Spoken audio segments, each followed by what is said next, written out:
हमारे साथ मौजूद हैं विधानसभा 154 की अधिकृत बीजेपी के प्रत्याशी श्रीमती कृष्णा गौर जी। आइए इनसे विधानसभा के मुद्दों को लेकर चर्चा करते हैं, इनसे जानते हैं। मैम आपका स्वागत है जी, धन्यवाद। समाचार पॉजिटिव। धन्यवाद। अयोध्या बाईपास जो रोड है ये आपका ड्रीम प्रोजेक्ट था। हाँ। ये तो ये अभी इसी ठंडे बस्ते में इसको लेकर क्या लगता है आपको? नहीं, ठंडे बस्ते में बिल्कुल नहीं है, उसकी पूरी तैयारी चल रही है, क्योंकि कोई काम हम हाथ में ले लेते हैं तो फिर पीछे हटते नहीं हैं। और अगर ये काम हमने हाथ में लिया था और माननीय केंद्रीय जल परिवहन मंत्री माननीय नितिन गडकरी जी ने जब इस प्रोजेक्ट को देखकर और उसे स्वीकृति दी थी, उस समय से ही हम लगातार इसके प्रयास कर रहे थे कि जल्द से जल्द वो धरातल पर उतरे। चूँकि हम जानते हैं कि सरकारी प्रक्रिया में समय लगता है, टेंडर होते हैं, वर्क ऑर्डर होते हैं, सर्वे होता है, फिजिबिलिटी सर्वे होता है, उसमें समय लगता है। लेकिन मुझे खुशी इस बात की है कि 3 पार्ट में हमारा ये प्रोजेक्ट हो रहा है। रत्नागिरी से आसाराम नगर एयरपोर्ट रोड तक का बन रहा है। हमारा 11 मील बाईपास से आनंद नगर होते हुए ITI तिराहे तक का सेकंड चरण है, और ITI तिराहे से लेकर मिस रोड तक का हमारा तीसरा है। ये 3 स्टेप में हमारा ये काम हो रहा है। अयोध्या 11 मील बाईपास से लेकर ITI तक का जो एलिवेटेड कॉरिडोर बनेगा उसका टेंडर लग गया है। रत्नागिरी तिराहे से लेकर एयरपोर्ट रोड तक का जो हमारी 8 लेन सड़क बनाने का प्रोजेक्ट है, उसका राशि सैंक्शन हो गई है, टेंडर लगना है उसके। और हमारा ITI से लेकर मिसरोद तक जो एलिवेटेड कॉरिडोर बनेगा उसका फिजिबिलिटी सर्वे शुरू हो गया है। तो ये काम जब धरातल पर उतरेंगे तो एक अलग ही नज़ारा, एक अलग ही दृश्य हमारे गोविंदपुरा का देखने को मिलेगा कि मिसरोद के में रहने वाले व्यक्ति को अगर एयरपोर्ट पहुंचना है तो उसको शहर के बीच में से जाने की 1 घंटा खर्च करने की आवश्यकता नहीं होगी, बल्कि 15 मिनट में एलिवेटेड कॉरिडोर से होते हुए एयरपोर्ट पहुंच जाएगा। एक प्रोजेक्ट और था कोकता हॉस्पिटल वाला, जी हाँ, 34 करोड़ का प्रोजेक्ट है वो। जी। तो वो उसकी स्थिति वो लगभग बनकर तैयार है, उसका लोकार्पण हो गया है, उसमें लोगों का इलाज होने लगा है। इलाज होने लगा है, आप जाकर देख कर आइए, बहुत सुंदर। बल्कि जयप्रकाश अस्पताल जैसा की तर्ज पर ही वो अस्पताल हमारा बना है। और मेरे उस क्षेत्र के लगभग और आसपास के क्षेत्र के लगभग 5 लाख लोगों के लिए वो स्वास्थ्य सुविधा दे रहा है।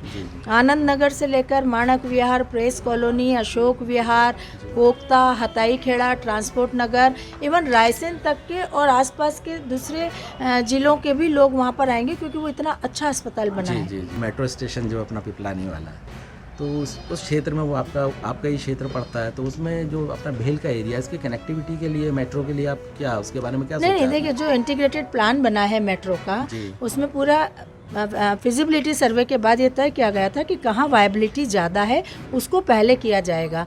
तो करोद से लेकर एम्स तक का सबसे पहले चरण का ये काम हो रहा है। एम्स तक के हमारे सारे स्टेशन बन गए हैं, और उसी बीच में हमने ट्रायल भी ले लिया है। एम्स में काम लगातार हो रहा है।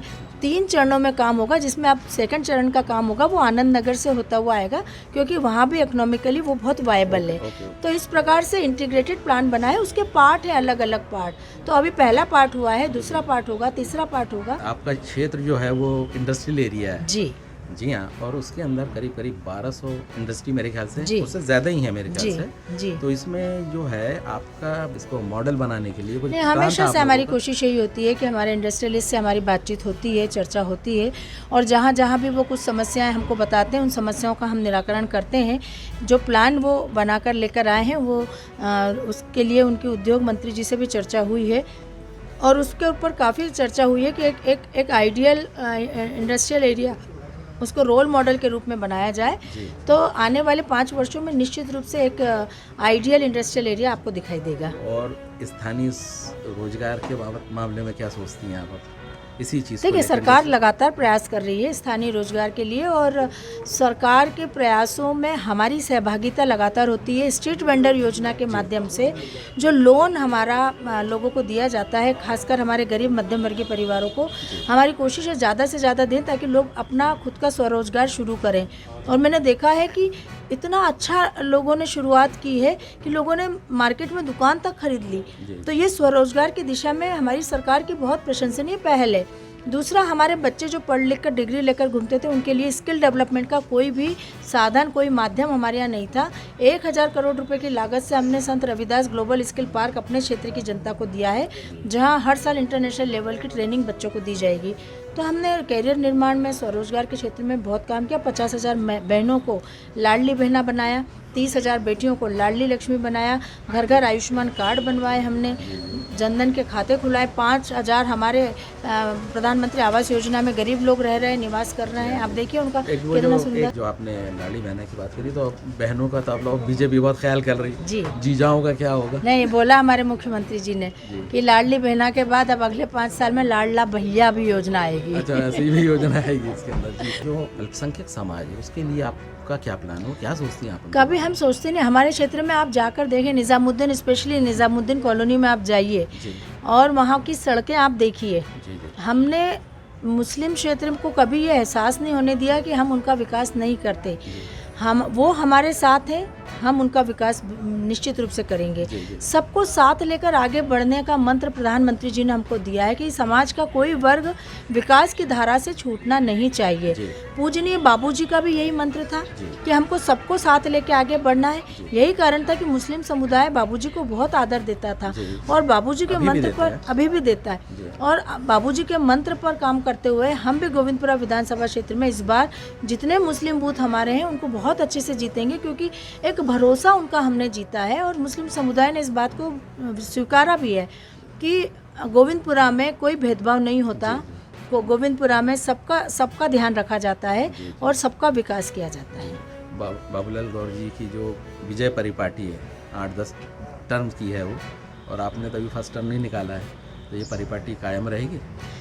10 बार बाबूजी ने इस विधानसभा क्षेत्र से विजय पताका फहराई है। 11वीं बार इसी क्षेत्र की जनता ने उनकी बेटी को आशीर्वाद दिया था और वैसा ही आशीर्वाद दिया था।